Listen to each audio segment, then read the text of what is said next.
माळेगावच्या खंडारायाची यात्रा ही 400-450 वर्ष परंपरा असलेली यात्रा आहे। दक्षिण भारतामध्ये सगळ्यात मोठी यात्रा भरते आणि माझ्या माहितीप्रमाणे महाराष्ट्रात जिल्हा परिषद अशा पद्धतीची ही यात्रा नांदेडमध्ये चालू होते। लाखोंच्या संख्येनं भाविक भक्त या ठिकाणी येतात। भाविक भक्तांची सोय झाली पाहिजे। विशेषतः शेतकरी आणि कष्टकरी वर्ग हा मोठ्या प्रमाणावर असतो। पशुपालक मोठ्या प्रमाणावर यात्रेमध्ये येतात। कष्टकरी फार मोठ्या प्रमाणावर येतात। म्हणून पशुपालकाची व्यवस्था या ठिकाणी झाली पाहिजे। आपण बघितलं की हे यात्रेमध्ये गाढवांचा बाजार भरतो, घोड्यांचा बाजार भरतो, उंटांचा बाजार भरतो, अनेक प्रकारच्या सर्वच प्राण्यांचा बाजार ह्या माळेगावामध्ये भरतो।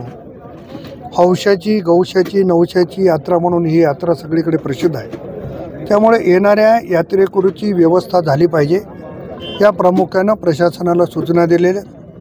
जिल्हा परिषद आणि प्रशासन अतिशय चांगल्या पद्धतीनं काम करते आणि मला वाटते की दरवर्षीपेक्षाही यावर्षी व्यवस्था आणखी चांगली आहे। सारंगखेड्याचा जो विषय आहे, तिकडचे यात्रा संपल्यानंतर माळेगावला घोडे पाठवत नाहीत असं बऱ्याचशा तक्रारी आहेत। नाही, मागच्या वेळेस तक्रारी होत्या, परंतु त्या भागाचे आमदार माजी मंत्री जयकुमार रावल यांना मी विनंती केली। त्यांचे बंधुराज त्या ट्रस्टचे अध्यक्ष आहेत आणि त्यांनी मला वाटते की आमच्या विनंतीचाही सन्मान केलेला आहे। यावेळेस त्यांना बोलण्याची गरज पडली तर बोलू।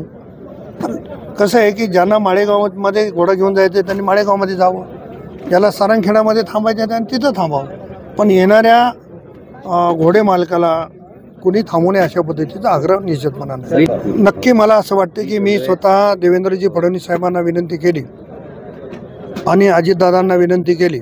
माझी आणि शिंदे साहेबांची भेट झाली नाही, पण ह्या दोघांनी मला सांगितलं की माळेगावच्या यात्रेला आम्ही नक्की येऊ आणि माझा परत प्रयत्न राहील की नागपूरच्या अधिवेशनामध्ये त्यांना आठवण करून द्यायचं।